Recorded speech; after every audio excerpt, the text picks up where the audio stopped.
오늘 우리는 이 빌립보서 2장 25절부터 30절까지 말씀을 본문으로 존귀히 여김받는 예수님의 일꾼이 되자라는 제목을 가지고 함께 말씀 나누도록 하겠습니다.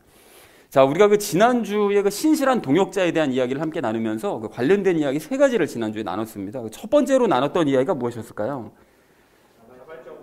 네, 그렇습니다. 지난주에 본문에 등장했던 사람이 그 디모데였었는데요. 그 디모데는 자발적으로 일하는 사람이었다라고 얘기했는데, 그 디모데가 자발적으로 일할 수 있었던 것은 바울과 자기 자신을 아버지와 아들의 관계, 한 가족이라고 생각했기 때문에 자발적으로 일할 수 있었던 것이다. 그래서 그 반대의 예를 들면서 이스라엘 백성들과 하나님은 아버지와 자식 간의 관계가 아니라 주인과 종의 관계로 생각했기 때문에 의무감으로 억지로 일을 했었던 것이다 라는 얘기를 함께 나눴었죠.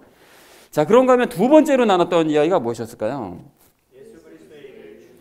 네, 그렇습니다. 우리가 보통 예수 그리스도의 일이라고 하면 이제 믿음의 일을 얘기하는데, 그 지난주의 본문에서는 그것이 전체적인 문맥상, 또 오늘도 이제 본문 보시면 확인하실 수 있겠지만 예수님께서 시키시는 일을 이제 얘기한다고 그랬는데, 그 대부분은 사실 예수님께서 시키시는 일보다는 자기 개인의 일들을 더 열심히 하는 것이 보통 사람들의 그런 모습입니다. 그러나 우리는 연합의 비밀을 깨달은 사람들이기 때문에 예수님께서 시키시는 일에 더 열심을 내는, 그러니까 부업보다는 본업에도 열심을 내야 된다라는 얘기를 했었었죠. 그래서 도움을 드리고자 말씀드렸던 것이 관점이 바뀌어야 된다. 그러니까 예수님의 관점으로 바뀌면 모든 것이 이제 다 바뀌게 되고 삶 자체도 바뀌게 된다라는 얘기를 두 번째로 함께 나눴습니다. 자, 그런가 하면 마지막 세 번째로 나눴던 이야기가 무엇이었을까요? 네, 그렇습니다. 그래서 동역자가 되어야 된다. 그 바울의 동역자가 디모데였던 것처럼 우리도 이제 예수님의 동역자가 되어야 되는데, 그렇게 하기 위해서는 은사를 먼저 발견을 해서 그 함께 서로 은사를 발휘하며 일을 해야 된다라는 얘기를 나눴었죠. 그러면서 예를 들었던 것이 그 에베소서 말씀을 예로 들었었죠. 사도나 대언자, 복음전도자, 교사로 이제 일을 해야 되는데, 우리 각자가 자기에 맡겨진 일, 은사가 어떤 것인지 발견해서 교회를 위해서, 또 이 외에도 이제 다른 것들, 그 여러 가지 일들을 우리가 발견을 해서 각자의 자리에서 열심을 일해 나가자. 그리고 그렇게 일을 해 나갈 때 우리가 감사하면서 겸손한 마음으로 일을 해야 된다. 그 포도원 안으로 들어온 것 자체가 감사한 일이니까요. 이제 그걸 우리가 생각하면서 일을 해야 된다라는 얘기를 세 번째로 나눴습니다. 자, 그래서 사랑하는 우리 나눔 있는 교회 성도님들 모두는 이 디모데와 같이 자발적이고도 성실하게 주님께서 맡겨주신 이 교회를 함께 세워가시기를 소망합니다. 여러분, 그렇게 하셔서 마지막 날 하나님께 큰 칭찬받는 저와 여러분 되어주시기를 다시 한번 주님의 이름으로 간절히 축원드립니다. 지난주는 신실한 동역자에 대해서 이제 말씀을 하셨다면, 그 이번 주는 또 다른 신실한 동역자에 대해서 말씀을 하십니다. 그러니까 지난주는 디모데에 대해서 얘기를 했다면, 이번 주는 에바브로디도에 대해서 이제 말씀을 하고 계시죠. 그래서 전체 주제를 이렇게 잡았는데요. 존귀히 여김받는 예수님의 일꾼이 되자라는 것을 주제로 각절 말씀 나누도록 하겠습니다. 먼저 25절 말씀 우리 함께 읽도록 하겠습니다. 그럼에도 나는 나의 형제요, 함께 수고하는 자요, 동료 군사요, 또한 너희의 사자로서 내게 부족한 것들을 공급한 자인 에바브로디도를 너희에게 보내는 것이 필요한 줄로 생각하였노라 라고 말씀하세요. 앞에 쭉 이제 그 에바브로디도에 대해서 이제 설명을 하면서 그 마지막에 그 너희의 사자라고 얘기하는데, 이 부분은 확인할 필요가 있죠. 그러니까 빌립보 성도들이 바울에게 보낸 사자라는 거예요. 그래서 어떤 목적을 가지고, 어떤 목적이냐면 바울이 부족한 것들을 공급해 주는 그 목적을 이루기 위해서 너희가 보내준 사자였다, 에바브로디도가 라고 얘기하는데요. 그 에바브로디도는 방금 말씀드렸던 것처럼 빌립보 성도들이 헌금을 가져와서 그 바울을 섬기는 일을 했습니다. 그러니까 뭐 감옥에 있지만 여러 가지 써야 될 일도 많고, 뭐 오는 손님도 맞아야 되고 할 일이 많았을 거잖아요. 그러니까 그 옆에서 바울을 도와주고 물질적으로도 섬기고 또 심부름도 하고 하는 그런 일들을 하기 위해서 에바브로디도가 이제 파견이 됐던 것이었죠. 자, 그래서 너희에게 보내는 것이 필요하다고 얘기를 하는데, 이게 무슨 소린가 하면 바울이 이제 에바브로디도를 그렇게 열심히 일을 한 에바브로디도를 빌립보 성도들에게 다시 보내려고 했다는 거예요. 왜 그랬느냐? 그게 이제 다음 절에서 그 이유를 설명하고 있습니다. 자, 그래서 25절을 전체를 이렇게 정리해 볼 수 있겠는데요. 나는 형제이자 함께 수고하는 자이자 동료 군사이자 나의 부족함을 공급하도록 너희가 파견해 준 그 에바브로디도를 이제 다시 돌려보내야 된다고 생각을 했다라는 것이 25절의 의미가 되겠습니다. 자, 이어진 26절 말씀 우리 함께 읽도록 하겠습니다. 그가 너희 모두를 사모하고 자기가 병든 것을 너희가 들었으므로 심히 근심하였느니라 라고 말씀하세요. 그러니까 자기가 병든 것을, 그러니까 에바브로디도를 왜 보내려고 했는가 하면 에바브로디도가 너무 무리해서 병이 걸린 거예요. 옆에서 일을 너무 무리해서 열심을 내다가. 그래서 이제 너희가 들었으므로 근심했다고 얘기하는데 이게 뭔 소린가 하면 그 에바브로디도는 자기에 대한 소식, 그러니까 자기가 병됐다는 소식, 그 소식이 이제 빌립보 교회까지 전해져서 빌립보 성도들이 어떻게 해? 라고 걱정할까봐 근심하는 거예요. 남들이 걱정할까봐 두려워 근심하는, 자기가 아픈 상황에서도 이제 그렇게 했다라는 것을 바울이 이야기를 하고 있습니다. 자, 그래서 26절을 이렇게 정리할 수 있겠는데요. 에바브로디도는 너희를 사랑했기 때문에 자신이 병들었다는 소식을 너희가 들은 것으로 인해 심히 근심했다. 걱정할까봐 근심하는 도리어 그런 일을 했다라는 것이 26절의 의미가 되겠습니다. 자, 27절 말씀 우리 함께 읽도록 하겠습니다. 참으로 그가 병들어 죽게 되었으나 하나님께서 그에게 긍휼을 베푸셨고 그에게뿐 아니라 내게도 긍휼을 베푸사 내가 근심 위에 근심을 면하게 하셨느니라 라고 말씀합니다. 그가 병들어 죽게 되었다. 그러니까 에바브로디도는 이제 죽을 병에 걸렸었다는 걸 다시 한번 확인을 할 수가 있고요. 그러니까 보통 병이 아니라 굉장히 심각한 병이었던 거죠. 자, 그리고 이제 긍휼을 베푸셨다고 얘기하는데 불쌍히 여겨주신 거예요, 하나님께서. 그래서 불쌍히 여겨주셔서 에바브로디도를 죽을 병에 걸렸지만 낫게 해주신 거죠, 하나님께서. 그리고 바울은 근심 위에 근심을 자기도 면하게 됐다고 그러는데 근심이 두 가지잖아요. 왜 근심이 두 가지나 근심을 했을까요? 첫 번째 근심은 에바브로디도가 죽을까 봐 근심한 거고, 또 다른 근심은 빌립보 성도들이 그 얘기 듣고 슬퍼할까 봐.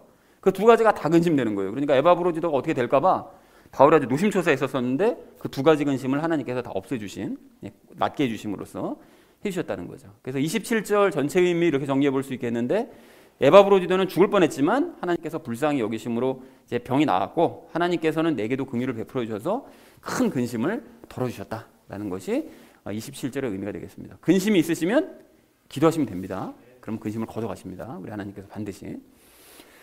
자, 그래서 이어진 28절 말씀 우리 함께 읽도록 하겠습니다. 그러므로 내가 더욱 염려하며 그를 보낸 것은 너희가 그를 다시 보고 기뻐하게 하며 나도 근심을 덜고자 함이었느니라 라고 말씀하세요. 그러니까 내가 더욱 염려하며 그를 보냈다는 것은 에바브로디도가 이제 또 안 좋아질까 봐 건강을 염려하면서 그를 이제 돌려보내는 그 이유가 무엇이냐. 그러니까 걱정했었잖아요. 그 빌립보 성도들이 걱정했기 때문에 그 다시 살아난 에바브로디도를 확인함으로써 이 빌립보 성도들이 기뻐하라고, 건강해졌다는 거 확인하려고 하려고 이제 보내는 것이고, 또 다른 것은 이유는 근심이요. 그러니까 에바브로디도가 또 다시 과로하다가 또 쓰러져 버릴까 봐. 그러면 자기도 이제 근심이 되니까, 그러니까 바울은 자기 자신 때문에 에바브로디도가 건강을 잃을까 봐 굉장히 염려를 했던 거예요. 그러니까 그 근심을 덜고자 보내는 것이다. 안전하게 될 수 있도록, 건강 완전히 회복하도록 보내는 것이다 라고 이유를 얘기하고 있습니다. 자, 그래서 28절 의미 이렇게 정리할 수 있겠는데요. 내가 에바브로디도를 염려하면서 돌려보내는 이유는 너희가 에바브로디도를 다시 봄으로써 기뻐하고 나 역시 근심을 덜고자 합니다. 그런 이유로 다시 보내니까 맞아들여라 라고 얘기했다는 것이 28절의 의미가 되겠습니다. 자, 이어진 29절 말씀 우리 함께 읽도록 하겠습니다. 그런즉 주 안에서 모든 기쁨으로 그를 받아들이고 또 그런 자들을 존귀하게 여기라 라고 말씀합니다. 이제 주 안에서 모든 기쁨으로 그를 받아들여라, 뭐 이런 얘기는 이제 너무나 이제 자연스럽게 쉽게 해석을 할 수가 있죠. 주 안에서 또는 뭐 예수님 안에서, 이게 다 예수님과 함께라는 의미니까요. 이제 그러면 성경 보기가 훨씬 수월해지는 거죠. 그러니까 예수님과 함께 큰 기쁨으로 그를 받아들이도록 해라, 돌아가면. 그리고 그런 자들을 존귀하게 여기라고 얘기하는데요. 그런 자들이라는 것은 어떤 자들이에요? 그러니까 사력을 다해서 예수님의 일에 열심을 내는 바로 그런 사람들, 에바브로디도 같은 그런 사람들을 너희는 존귀하게 여겨야 된다라고 얘기를 하고 있습니다. 그러니까 30절과 같은 이유를 30절에서 좀 더 이 사력을 다해서 예수님의 일에 열심을 낸 것에 대해서 30절에 좀 더 구체적으로 얘기하는데, 그런 이유로 너희는 존귀하게 여겨야 된다라고 권면했다는 것이 29절의 의미가 되겠습니다. 자, 그래서 29절을 이렇게 정리해 볼 수 있겠는데요. 그러므로 예수님과 함께 큰 기쁨으로 그를 맞아들이고 또한 그를 존귀하게 여겨라 라고 얘기했다는 것이 29절의 의미가 되겠습니다. 자, 마지막 30절 말씀 우리 함께 읽도록 하겠습니다. 나를 섬기는 일에서 너희의 부족한 것을 공급하기 위해 그가 자기 생명을 돌보지 아니하고 그리스도의 일을 위하여 거의 죽기에 이르렀느니라 라고 얘기합니다.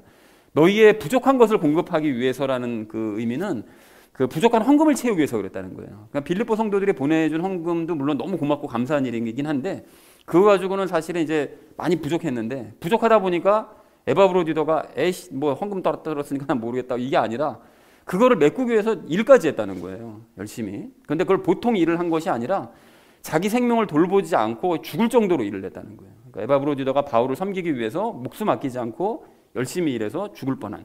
그러니까 괜히 뭐 딴짓하다가 죽을 뻔한 병이 걸린 게 아니라 그 일까지 더 과로해서 열심히 하다가 죽을 뻔한 거죠. 자, 그래서 그리스도의 일이라는 건 그 지난주에도 말씀드렸던 것처럼 예수님께서 에바브로디도에게 맡기신 일, 그것을 얘기하는데 그 에바브로디도에게 맡기신 일은 바울을 돕는 일이었습니다. 바울을 옆에서 잔심부름하고 또 물질로 섬기고 하는 그런 일을 이제 맡기셨는데 에바브로디도는 그 일을 아주 힘에 지나도록 감당을 한 거예요. 아주 최선을 다해서. 왜냐하면 예수님께서 맡기신 일이라고 믿었으니까요. 그러니까 자기는 그 일을 하다가 죽을 사람인 것처럼 아주 열심을 다해서 끝까지 최선을 다했던 것이었죠. 자, 그래서 30절 전체 의미를 이렇게 정리해 볼 수 있겠는데요. 에바브로디도는 나를 섬기기 위해 헌금의 부족분을 채우려고 했고 예수님께서 맡기신 그 일을 감당하기 위해 자기 생명을 돌보지 않아 거의 죽기에 이르렀다. 이 정도로 정말 열심을 냈다. 그러니까 그 사람을 어떻게 해야 된다고요? 존귀히 여겨야 된다. 이런 사람은 정말 라고 얘기했다는 것이 30절의 의미가 되겠습니다. 자, 그래서 오늘 본문을 이렇게 정리해 볼 수가 있겠는데요. 나는 나를 섬기던 에바브로디도를 돌려보내려고 한다. 그는 병들었지만 도리어 빌립보 성도들을 염려했다. 자기가 아픈 중에 죽을 병에 걸려서 언제 죽을지도 모르는데 성도들을 더 걱정하는 거예요. 자, 그러나 하나님께서 그를 다시 살려주심으로써 나도 근심을 덜었으니 이제 그를 만나게 되면 너희가 크게 기뻐하고 그를 존귀하게 여겼으면 좋겠다. 라고 얘기했던 것이 29절까지 내용이고요. 왜냐하면 그는 그리스도께서 맡기신 일을 위해 목숨도 아끼지 않는 열심을 낸 사람이기 때문이다. 라고 얘기했다는 것이 30절까지의 내용이 되겠습니다. 자, 그래서 그 에바브로디도에 대한 이야기를 굉장히 많이 그 한 인물에 대해서 바울이 아주 굉장히 크게 칭찬하면서 굉장히 길게 설명을 하고 있는데요. 이제 그만큼 이제 본을 보인 인물이기 때문에 바울이 이렇게 얘기를 한 것이겠죠. 그래서 오늘 그 결론을 이렇게 맺어볼 수가 있겠는데요. 존귀히 여김받는 예수님의 일꾼이 되자. 에바브로디도처럼 우리도 그런 일꾼이 되자라는 것을 이제 주제로 나머지 이야기는 삶에 적용시키면서 함께 말씀 나누도록 하겠습니다. 존귀히 여김받는 예수님의 일꾼이 되어야 될 우리가 오늘 첫 번째로 함께 나눌 말씀은 서로를 생각하자는 것입니다. 여러분 오늘 26절 말씀을 좀 다시 보십시오. 26절 말씀 보시면 에바브로디도는 자기가 병에 걸렸다는 그 소문을 빌립보 성도들이 들었다는 얘기를 듣고 근심을 했어요. 지금 누가 누구를 근심합니까? 지금 자기가 오늘 내일 하는 그런 상황인데도 도리어 성도들을 근심하는 거예요. 왜 그랬냐? 그 26절 말씀 초반을 보니까 에바브로디도는 빌립보 성도들을 사랑했기 때문에 정말 사랑했기 때문에 그들에게 걱정을 끼쳤다는 생각에 근심을 한 거예요. 또한 자기가 맡은 일이 아무래도 바울을 돕는 일이다 보니까 뭐 본인 생각이긴 할 수는 있는데 아무래도 그런 생각도 했을 거잖아요. 그러면 그 돕는 일을 멈췄으니까 바울은 혹시 불편함을 느끼는 건 아닐까? 라고 혹시 이제 빌립보 성도들이 생각하는 그런 마음을 가질까봐 신경도 아무래도 쓰였겠죠.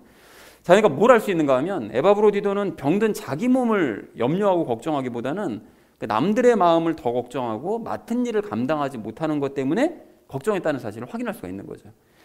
너무 예민한 사람 아니냐라고 생각할지는 모르겠지만 여러분 지난 시간에도 말씀드렸잖아요. 관점이 예수님 중심으로 관점이 바뀌게 되면 일을 하면서도 더하지 못하는 것 때문에 대한 그 아쉬움이 항상 있거든요. 이제 그런 마음 때문에 에바브로디도가 이제 이렇게 했던 것이었습니다. 한편 이 빌립보 성도들도 마찬가지인데 그 에바브로디도가 그 빌립보 성도들을 생각하면서 걱정할까봐 막 염려된다라고 한다는 생각을 했다는 것은 거꾸로 생각해 보면 그만큼 평소에 빌립보 성도들이 에바브로디도를 정말로 사랑하고 그를 아끼고는 이런 마음을 가지고 있었기 때문에 자기도 그렇게 걱정을 하는 거죠. 만약에 이 사람들이 나한테 아무 관심도 없으면 저것들 나한테 관심도 안 갖는데 내가 왜 걱정을 해? 이렇게 생각했을 거 아니겠어요?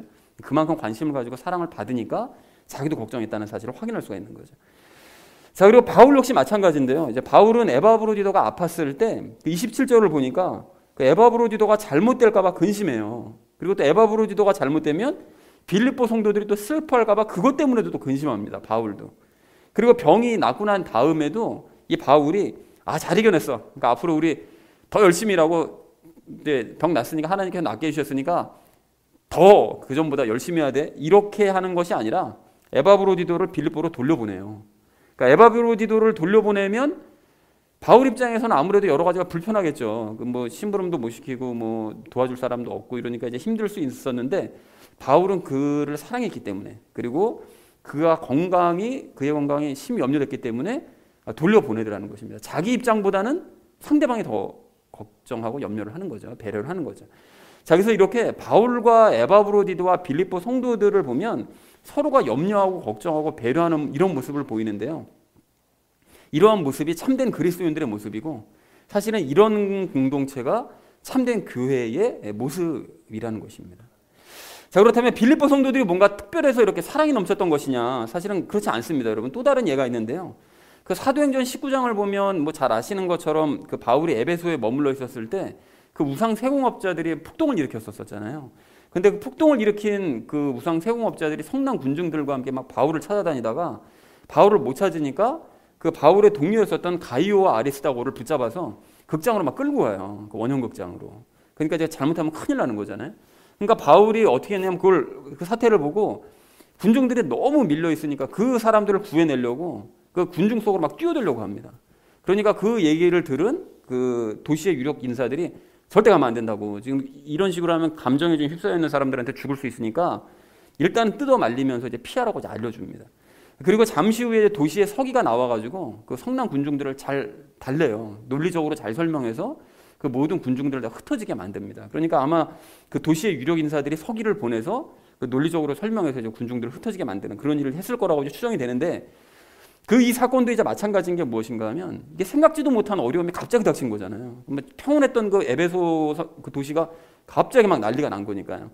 그런데 이때 이 가이오와 아리스다고가 바울 대신 고초를 당했잖아요. 그러면 그걸 막 끌려가면서 자기네가 바울 저 인간 때문에 우리가 그런 괴로움을 당하고 이렇게 했느냐? 그러지 않았어요. 그 어려움을 지네가 감당하는 거예요. 바울 대신 자기네가 감당하는 걸 감사하게 생각하는 거죠. 그리고 또 바울은 나는 그래도 어려움 면했네 이러면서 좋아하는 게 아니라 어떻게든 그 사람들 구해내려고 애를 쓰고요. 그리고 도시의 유력 인사들은 뭐 이게 내 일도 아니고 바울 일이니까 바울이 뭐 알아서 하겠지, 뭐 하나님이 알아서 하겠지. 이렇게 하면서 외면해 버린 것이 아니라 모두가 서로를 걱정하고 염려하면서 자기가 할 수 있는 범위 내에서 사태를 다 감당하고 서로 돕는 일들을 행하더라는 것입니다. 자, 그래서 무엇을 알 수 있는가 하면 참된 그리스도인과 참된 기독교 공동체는 당연히 이런 일들을 행하는 것이 당연한 일이다. 이런 사실을 확인할 수 있는 거죠. 그래서 여러분, 우리도 마찬가지입니다. 우리도 초대교회 선배들의 이러한 모습을 본받아서 마땅히 서로를 염려하고 걱정을 해야 되는 거예요. 남이 어려움 당할 때 나는 지금 평안하다. 그래서 뭐 상대가 어려움을 뭐 이렇게 어려움 당할 때도 있는 거지 뭐 이렇게 가볍게 생각할 게 아니고요. 그리고 또 별 대수롭지 않은 문제 가지고 참 엄살 떤다. 이렇게 생각하면 진짜 안 되는 것입니다. 왜 그렇습니까? 왜 그런가 하면 지금 남이 겪고 있는 그 어려움이고 자기에게도 닥칠 수 있는 어려움이기 때문에 그런 거예요. 이게 무슨 소린가 하면 하나님께서는 공동체 내 어떤 사람이 어려움을 당하면 그 어려움을 통해서 각자의 영적인 상태를 돌아보게 하시고 서로 돕게 하는 그 기회로 삼으신다는 거예요. 그걸 깨닫지 못하면 그 어려움이 다른 사람들에게 넘어가는 거죠. 자, 그리고 이러한 의무감 때문이 아니더라도 그리스도인이라면 남의 어려움을 자기 일처럼 생각하면서 함께 고민하고 근심하는 것은 너무나 당연한 일이라는 것입니다. 왜 그렇습니까? 각자 안에 계신 예수님께서 그런 마음을 주시니까요. 그래서 사랑하는 우리 나눔 있는 교회 성도님들 모두는 예수님께서 주시는 마음으로 남의 어려움을 자신의 일처럼 생각하시기 바랍니다. 그렇게 초대교회 선배들처럼 서로를 생각하고 염려하고 배려하셔서 하나님의 기쁨이 되는 저와 여러분 되어지시기를 주님의 이름으로 간절히 축원을 드립니다. 자, 존귀히 여김받는 예수님의 일꾼이 되어야 될 우리가 오늘 두 번째로 나눌 말씀은 예수 그리스도의 일에 열심을 다하자는 것입니다. 여러분 오늘 25절 말씀을 좀 보십시오. 25절 말씀 보시면 그 에바브로디도는 로마 감옥에 갇힌 그 바울을 섬기기 위해서 빌립보 성도들이 준 헌금을 가지고 바울을 섬겼는데요. 그러다가 이제 헌금이 떨어졌잖아요. 떨어지니까 에바브로디도가 이제 헌금 떨어졌으니까 바울 돌보는 일도 이제 끝났네. 뭐 바울한테 미안하지만 나 이제 빌립보로 가야겠다. 지금까지 최선 다했고 어째 볼 수도 없잖아 사실 그러니까 믿는 일이 가장 중요한 거니까 나 이제 가가지고 기도만 열심히 해주면 되지 이러지 않았어요. 그렇게 해도 됐거든요. 근데 그러지 않더라는 거예요. 그럼 어떻게 합니까? 30절을 보니까 에바브로디도는 돈을 벌기 위해서 자신의 생명조차 돌보지 않고 열심히 일하다가 죽을 병에 걸리기까지 합니다. 저 이 말씀 이번에 말씀 준비하다가 이 구절을 보면서 울컥했는데요. 그 에바브로디도는 보통 사람들처럼 시키는 일만 열심히 한 게 아니라 사실 사람들이 시켜도 일 안 하거든요. 하나님이 시켜줘도 안 하잖아요, 사람들이. 그런데 시켜도 안 하는데 자기가 맡은 일 이상을 감당하기 위해서 힘에 지나도록 최선을 다하더라는 거예요. 지난주 디모데도 사실은 자기의 일보다 그 예수님의 일을 더 열심히 한 사람이었다고 얘기를 했었잖아요. 근데 그 사람은 뭐 전문 사역자니까 뭐 그럴 수도 있겠다라고 생각을 하는데 에바브로디도는 이게 평신도거든요. 그런데 그럼에도 불구하고 바울을 섬기다가 내가 죽겠다라고 각오한 사람처럼 자기에게 맡겨진 일에 정말 최선을 다하더라는 것입니다. 하지만 성경에는 이러한 이제 에바브로디도와는 이제 반대되는 예들도 참 많은데, 가령 뭐 지난주에 우리가 묵상을 마친 그 삼손이요. 삼손이 대표적인 예죠. 그 삼손은 하나님께서 능력 주시고 기회를 주셨을 때 그 맡은 일에 최선을 다하기는커녕 도리어 정말로 불순종했어요. 일부러 더 어긋나게 행동하는 적도 정말로 많은 사람이 이 삼손이었습니다. 그러다가 하나님과의 마지막 약속마저 깨버리잖아요. 이제 그랬을 때 어떻게 됐죠, 삼손이? 두 눈 뽑히고 사슬에 묶여서 짐승들이 하는 일을 하잖아요. 그 왜 감옥에서 그 뭐 이렇게 밀고 막 하는 거, 곡식 막 빻고 하는 그런 일들 하더라는 거예요. 그래서 심지어는 블레셋 사람들 앞에 끌려 나와서 짐승처럼 매를 맞아가면서 제주를 부리는 일까지 얼마나 치욕스럽습니까? 그런 일까지 하더라는 거예요. 그러니까 모든 것을 다 잃고 나니까 삼손은 그제서야 자기에게 맡겨진 일이 무엇인지를 그제서야 깨달은 거예요. 그래서 하나님께 처음이자 마지막으로 정말 간절하게 기도를 하잖아요. 그래서 다시 한번 힘을 주시면 블레셋에게 원수를 갚겠다. 그게 이제 자기가 맡은 일인 걸 그제서 깨달은 거죠. 그리고 이제 삼손은 인생의 마지막 순간에 가서야 비로소 사사답게 최선을 다해서 기도하고 최선을 다해서 자기 힘을 사용해서 그 임무를 완수하더라는 거예요. 자, 그러니까 이래서 삼손이 이게 너무 아쉬운 사람인 건데, 하나님께서 기회를 주셨을 때 그 힘 많고 능력 막 주시고 막 이랬었을 때 처음부터 최선을 다해서 자기 맡은 일에 순종했더라면 훨씬 더 쉽게 임무 완수할 수 있었을 거잖아요. 그리고 하나님께서도 기뻐하셨을 거잖아요. 근데 그거를 너무 늦게 깨닫더라는 거예요. 자, 그런가 하면 누가복음 16장의 그 부자와 나사로 비유도 여러분 잘 아시죠? 그 부자와 나사로 비유에 등장하는 그 부자는 당시에 널리 퍼져 있었던 그 잘못된 지식을 믿고 있었거든요. 즉 당시에는 이제 부자들이 하나님께 복 받아서 이 땅에서 누리며 사는 거고, 그렇게 이 땅에서 잔치를 베풀면서 살아가던 그 사람들이 하늘에 올라가서도 그 잔치 그대로 누리면서 살아간다. 이게 이제 바리새인들의 가르침이었어요. 그러니까 그 잘못된 가르침을 그대로 그냥 믿고 살아가는 거죠. 그러니까 자기 상 밑에서 자기가 떨어뜨린 음식이나 주워 먹고 사는 그 나사로요, 안 돌보는 거죠. 왜냐하면 부자들이 복 받은 사람이고 부자들이 천국 갈 사람들이고, 밑에서 저렇게 남의 것이나 그냥 흘린 것이나 주워 먹고 사는 저런 거지 나사로는 하나님께 저주받은 인물이니까, 전 복 받지 못한 인물이니까 하나님께도 버림받은 인물 내가 왜 신경 써야 돼? 그러니까 이런 식으로 생각해서 저는 신경 쓰지 않더라는 거예요. 그러니까 부자는 가난한 자를 돌보라는 거 하나님 말씀 못 듣는 거예요. 분명히 성경에서 말씀하시잖아요. 가난한 자를 돌봐야 된다 말씀하시는데 그 말씀 무시하고 인간의 말만 듣는 거예요. 바리새인들의 말. 부자가 복받은 자들이야? 이 말만 믿는 거죠. 그러니까 그렇게 잘못된 지식만 붙들고 살던 부자가 어떻게 됩니까? 지옥 가잖아요. 결국은 지옥으로 가죠. 그리고 지옥으로 간 부자는 그곳에서 말도 못한 고통을 당하다 보니까 그제서야 모든 것 다 내려놓고 마음이 낮아져서 선한 사람이 돼요. 그러니까 더 이상 뭐 큰 거 바라지 않고요, 물 한 방울 바랍니다. 물 한 방울. 굉장히 마음이 낮아진 거죠. 그리고 자기와 똑같이 지옥에 올 자기 형제들을 불쌍히 여겨요. 이제 그저 가서 이제 주변이 보이는 거죠. 그리고 나사로를 다시 살려서 자기 형제들에게 보내서 경고하게 해달라고 간절하게 부탁까지 하더라는 거예요. 그게 부자는 지옥에 가서야 하나님의 뜻을 깨달은 거예요. 그리고 거기서 최선을 다하려고 했지만 이미 손을 쓸 수 없을 정도로 너무 늦어버린 상태였다는 것이죠. 그래서 이 부자는 정말 이게 참 보다 보면 아쉬운 마음을 넘어서 너무 안타까운 거예요, 이 사람이. 그러니까 말씀을 조금만 더 일찍 깨달았으면 얼마나 좋았을까.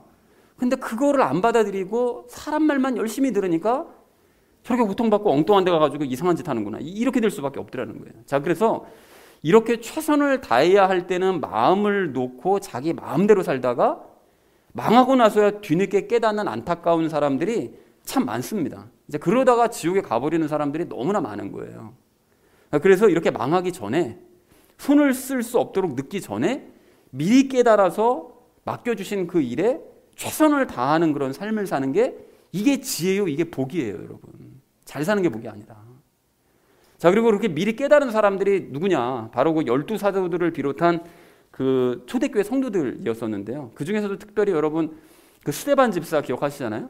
여러분 그 스데반 집사가 바로 딱 그런 사람이었습니다. 이 스데반 집사는 그 외국에서 살던 헬라파 유대인이었거든요. 근데 이 사람이 언제 외국에서 살다가 예수님을 알게 되고 복음을 듣게 되는지 건 잘 모르겠어요. 성경이 없어서 모르지만 어쨌든 이 스데반 집사가 변화된 이후로는 정말로 자기 생명을 다해서 모든 일에 다 열심을 냅니다. 그래서 일이면 일, 뭐 말씀이면 말씀, 뭐 능력이면 능력, 논쟁이면 논쟁, 뭐 어느 것 하나 빠지는 거 없이 부족한 것이 없이 아주 열심을 다하고 최선을 다한 사람이라는 걸 우리가 알 수 있다는 거예요. 그걸 어떻게 알 수 있느냐? 그 스데반 집사가 여러분 진짜 많은 사람들이 모였던 초대교회, 그 예루살렘 교회의 그 모든 살림을 7명이 담당하거든요. 그 7명이 그걸 어떻게 담당을 다 했는지 모르겠지만 그 7명 중에 한 사람이 스데반 집사였어요. 그러니까 일을 정말 열심히 했다는 거죠. 그리고 사도행전 6장 8절부터 10절까지 말씀을 보니까 스데반 집사에 대해 이렇게 기록합니다. 스데반이 믿음과 권능이 충만하여 백성 가운데서 큰 이적들과 기적들을 행하니라. 그때 리베르티 사람과 구레네 사람과 알렉산드리아 사람과 길리기아와 아시아에서 온 자들의 회당이라 하는 회당에서 어떤 자들이 일어나 스데반과 논쟁을 벌였으나 그가 말할 때 사용하는 지혜와 영을 그들이 능히 반박하지 못하더라. 그러니까 스데반 집사는 믿음도 좋고 권능까지 충만해서 많은 기적들을 일으킨 사람이고 지혜와 성령님으로도 충만해서 그 예수님을 훌륭히 증거하는, 그래서 그 누구도 반박하지 못하게 만드는 이런 일을 하더라는 거예요. 그런데 이렇게 자기가 맡은 일과 그 일을 넘어서까지 최선을 다하고 열심을 다한 스데반 집사가 이제 누명 쓰고 사람들에게 잡히게 되잖아요. 그래서 이게 공의회에 잡혀가는데 거기서도 성령님 충만해서 설교하다가 결국 어떻게 됩니까? 돌에 맞아 죽게 되잖아요. 돌에 맞아 죽게 되는데 그 죽음을 앞두고도 저항 한 번 하지 않아요. 그리고는 도리어 예수님처럼 이 무리들을 용서해달라고 기도합니다. 그 와중에 그런 기도가 나오는 거예요. 돌에 맞아 죽어가는 와중에 이들을 벌하지 마시고 용서해 주십시오. 아무도 몰라서 저럽니다. 어떻게 이런 마음이 나옵니까? 하나님께 영광 돌리고 죽더라는 거예요. 그러니까 그런 모습을 바울이 봤기 때문에 그때 당시 그 냉혈한이었던 그 바울의 마음이 흔들릴 수 있는 계기가 됐던 거예요. 그런 스데반의 모습 때문에.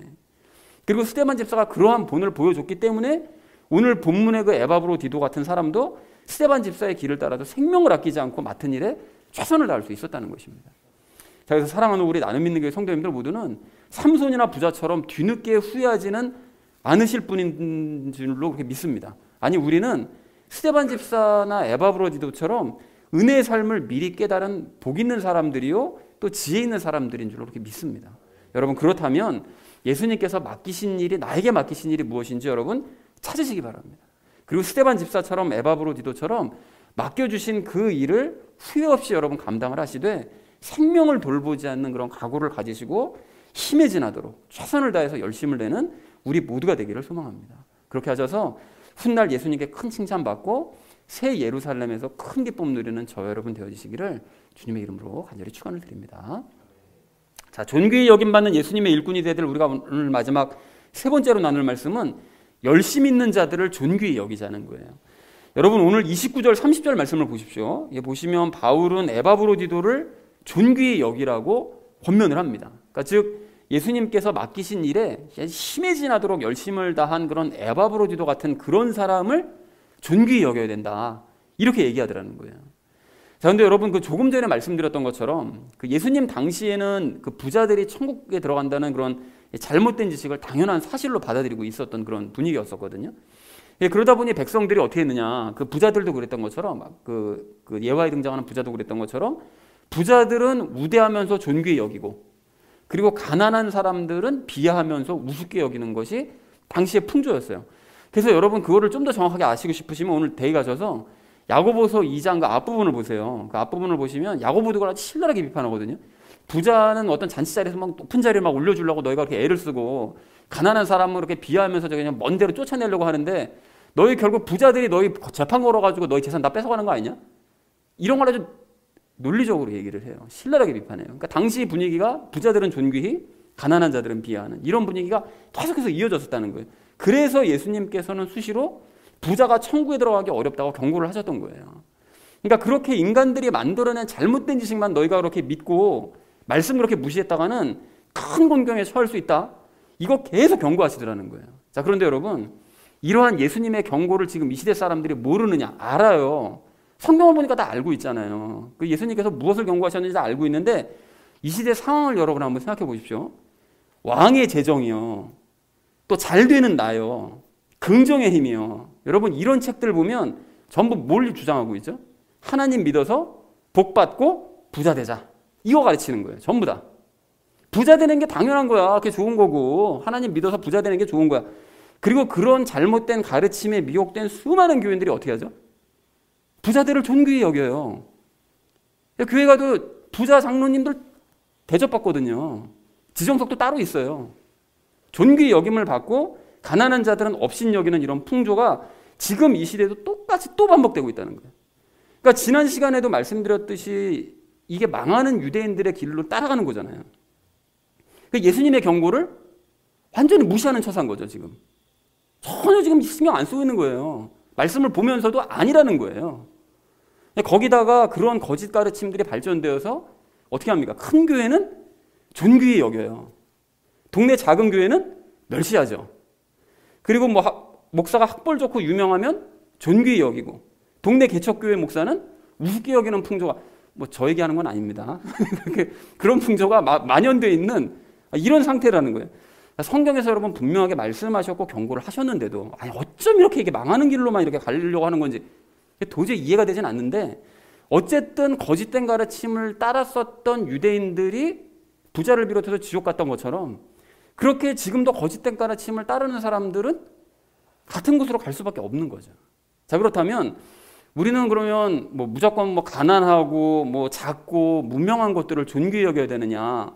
그런 것도 아니죠. 그러면 여러분 어떻게 해야 됩니까? 오늘 29절에서 말씀하시잖아요. 바울이 뭘 강조하죠?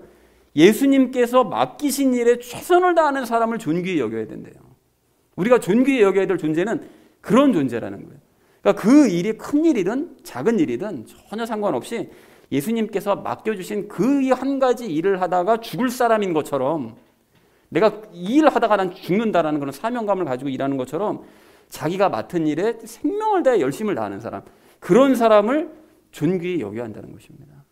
여러분 그런 의미에서 에바브로디도를 여러분 다시 한번 생각해 보시면, 그 에바브로디도는 스데반 집사와 이렇게 비교를 해봤을 때 교회 전체를 관리하는 그런 일을 했던 사람도 아니었고요.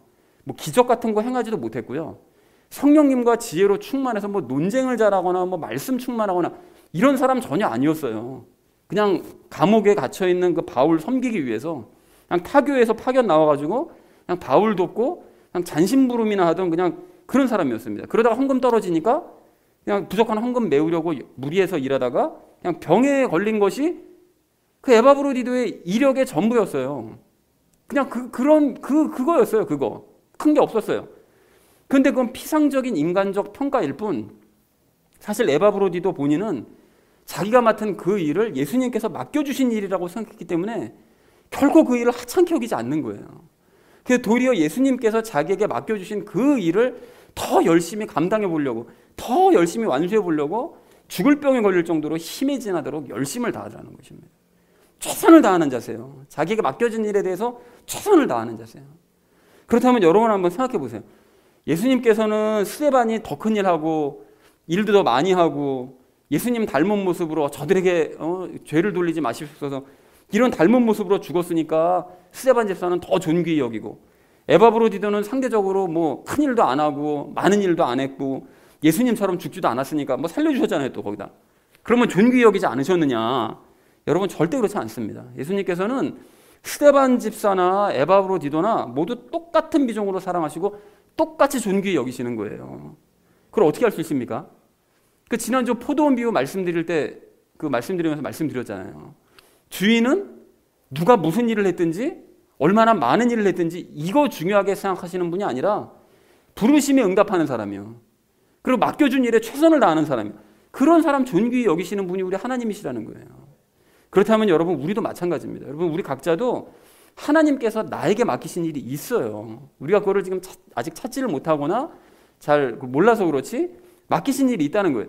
그 일이 사람들이 보기에 큰 일이든 작은 일이든 아니면 사람들이 보기에 우월할 일이든 비웃을 만한 일이든 여러분 그건 전혀 중요하지 않습니다. 예수님이 맡기실 때 응답하는 사람이요.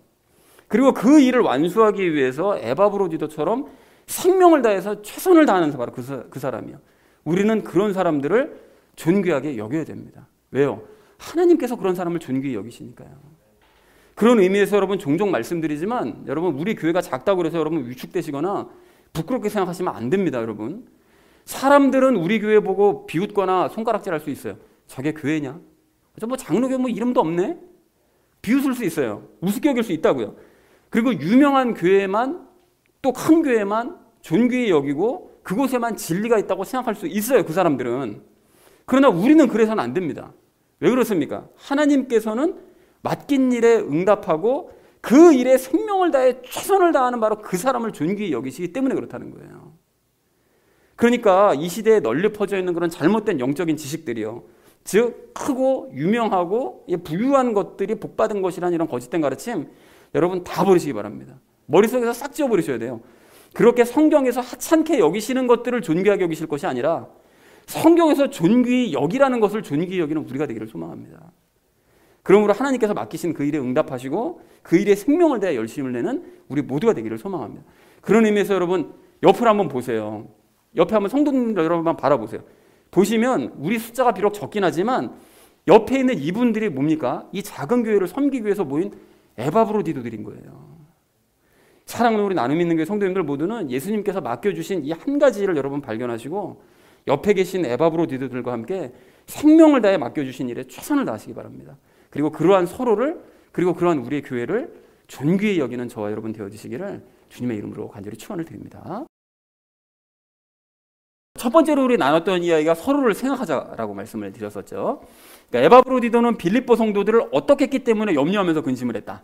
그들을 사랑했기 때문에 염려하면서 근심했다. 자기 아픈 몸을 돌보는 생각하는 것이 아니라 도리어 성도들을 먼저 근심하는. 그리고 바울과 빌립보 성도들과 에바브로디도는 서로를 염려하면서 걱정을 했다라고 얘기를 했었죠. 그리고 우리도 남의 어려움을 자기 일처럼 생각하면서 함께 고민하고 함께 근심하자라는 얘기를 우리 첫 번째로 함께 나눴습니다. 자, 그런가 하면 두 번째로 우리 나눴던 이야기가 무엇이었었죠? 예수 그리스도의 일에 열심을 다하자라고 말씀을 드렸었죠. 그래서 에바브로디도는 맡은 일에 무엇을 다하여 열심을 냈다고요? 자기의 이거를 바쳐서 생명을 다하여 열심을 냈다라고 했고요. 그리고 삼손과 누가복음 16장의 부자는 안타깝게도 뒤늦게 최선을 다하는 거죠. 근데 이런 사람들이 정말로 많습니다. 뒤늦게 깨닫는 거예요.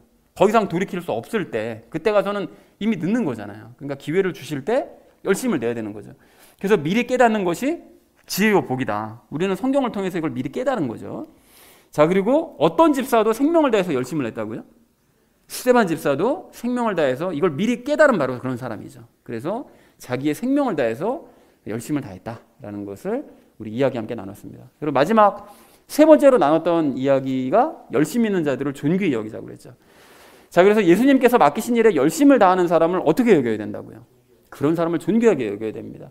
그리고 세상의 그 가르침들이요, 잘못된 영적 지식에 따라 하찮은 것들을 존귀히 여기는 경우가 너무나 많거든요. 뭐 눈에 보기에 화려해 보이면, 눈에 보이게 크면, 눈에 보이게 부자면 그러면 사람들을 존귀히 여기는데 하나님께서 보시기엔 다 하찮은 것들이에요. 이런 것들을 우리 존귀히 여길 것이 아닌 거죠.